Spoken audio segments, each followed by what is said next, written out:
All right, you want racial hatred, you got it. They've just indicted Zimmerman. We're listening now to the so-called special prosecutor. Let's listen in. That's it? The mumbling? I'm sorry? The coffee cups? Mr. Zimmerman turned himself in and was and by turning himself in was arrested on the capias that had already been issued. Why did it take so long to come to this decision? What is he, the Well, mass it didn't crusader? take What do you long. mean the We have capias? many complicated homicides that are thoroughly investigated. Remember, the prosecutor's burden under our Constitution is proof beyond a reasonable doubt. Right. That's correct. Don't tell that to Al Sharptongue, though. They've already convicted him and hung him. And he's a good friend of the Attorney General to show you where the country's at. Here we have a street agitator, Al Sharpton, in the White House, talking to the Attorney General, and you say there's been no revolution in the country. Amazing to me. Amazing. Amazing. What's going on? More of them or not? I don't know. That's the whole speech. Is there any more or what? And we arrived at our decision approximately last week. And then, of course, following proper Florida law and procedure, we had to make sure we had everything in place to issue this capias and make this arrest. What's a capias? I'm sorry. Yes, sir. Turn it off. I'm not interested in this. You know, I'm not going to hang on the edge of my seat over this. I'm sick of it. Welcome to the Savage Nation. You know what? Everyone loses in this case. This kid is dead, number one. Let's start with that. We all wish he were alive. I don't care what he did or didn't do. Trayvon Martin is dead. He shouldn't be dead. Zimmerman, his life is over no matter whether he gets second-degree murder or he gets a slap on the wrist, which he's not going to get because the street agitators want him dead. One way or the other, his life is over. So everybody loses here. But the biggest loser here is the United States of America because they've let street agitators like Al Sharpton and street agitators, these disreputable individuals, in my opinion, like Sharpton and Jackson, call the shots and dictate this kind of insanity. In other words, mob justice. In other words, an electronic lynching is what has just occurred. So I don't even want to talk about it. I want to talk about a prediction I'm going to make about the election. Who's going to win, Obama or Romney? You want my prediction and what I'm basing it upon? Because this is a unique analysis. You're not going to get it from Rasmussen. You're not going to get it from Gallup. You're not going to get it from the Lone Ranger. I'm going to give you mine. And I'm going to predict Obama wins by a nose. I know you don't want to hear it, but I'm going to tell you why I say that right now. I just got the New York Times bestseller list for last week's books. My book, Trickle Down Tyranny, I'm proud to say, and I want to thank you who bought it. Thank you who bought it. It came in number 3. But number 1 is a book by one of the most fanatic leftists in America, a woman by the name of Mad Cow, who wrote a book that her followers rushed out to buy. And what I'm saying to you is, if a woman with a small show on MSNBC, Mad Cow, can write a book, and her audience, though much smaller than mine, is much more loyal than mine, and they're all leftists, and you're all independents or conservatives, and you won't go and put your body on the line by buying the book, I'm telling you the same thing is liable to happen at the time of the election. In other words, if those willing to go out and buy a book are indicative of those willing to register and vote, then Obama wins by a nose, and you can quote me on that. Whether I'm right or wrong, you won't know till November.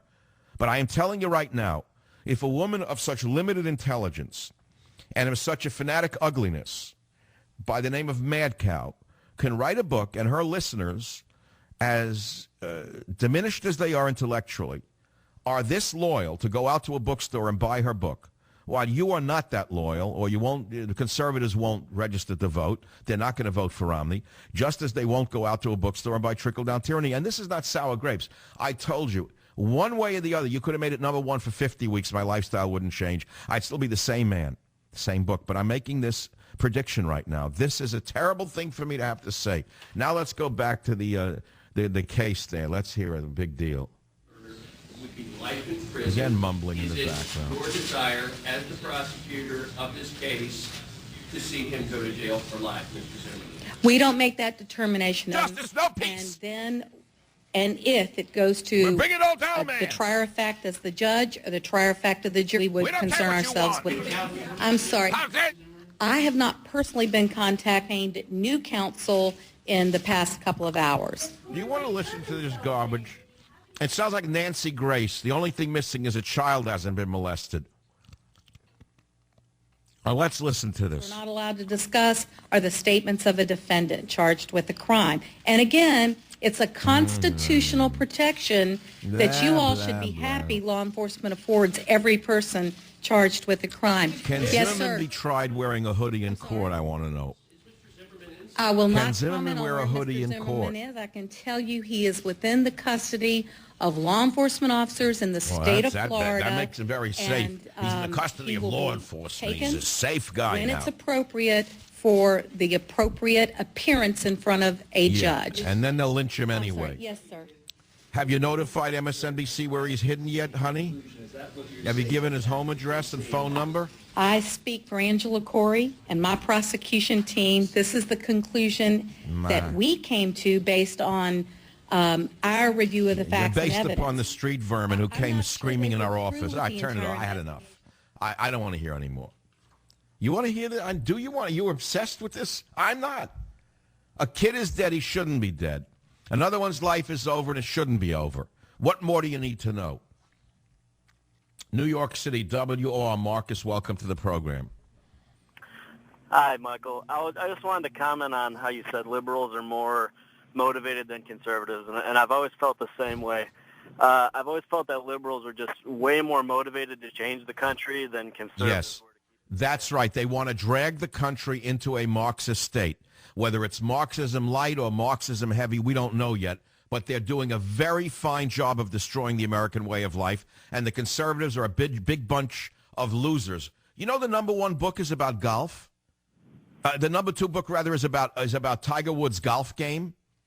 Now, who would read a book about golf? I could see playing it, but why do you want to read a book about it by a coach? It's unbelievable. Tiger Woods. It's unbelievable how stupid the American male is. And what I'm saying is, if they'll go out and buy a book by this limited intelligence, they will register, and they will register others, and they will vote, unlike those listening to this show who talk the talk and don't walk the walk. That doesn't mean I'm unhappy. Thank you very much for those of you who bought the 25,000 copies or whatever it took to get me to number 3, which is a huge, giant victory, by the way, for conservatism.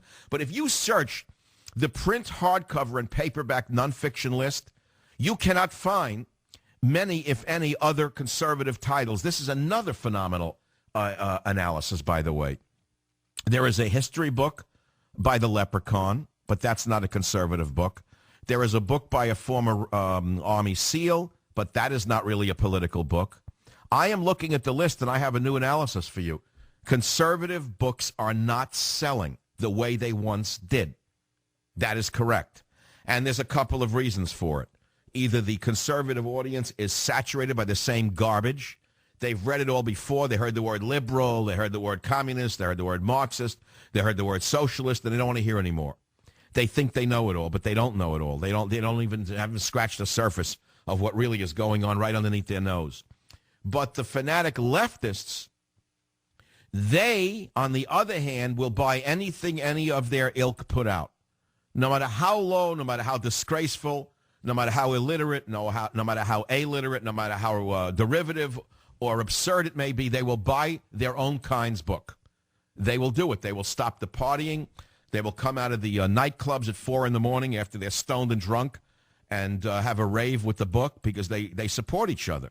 You got to hand it to the leftists who have reshaped America in their own disgusting image because they've only just begun to fight. Delaware, Bob, welcome to the Savage Nation. Yes, thank you very much, and I appreciate all the work you're doing, Dr. Savage.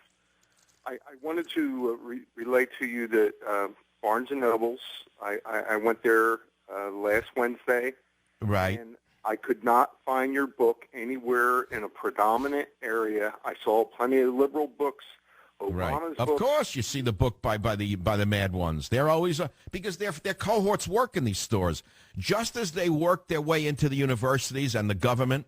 They've worked their way into bookstores, and that's how they're shaping the culture. This is exactly what they're doing. It's called a long march. It was done in communist China.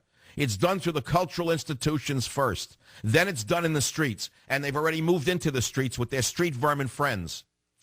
And you've only seen the beginning of what Obama's going to do to us. This is not the end. This is just the end of the beginning. What can I say? Look, I'm very happy with Barnes & Noble, but I can't tell you that every store is doing what they're supposed to do.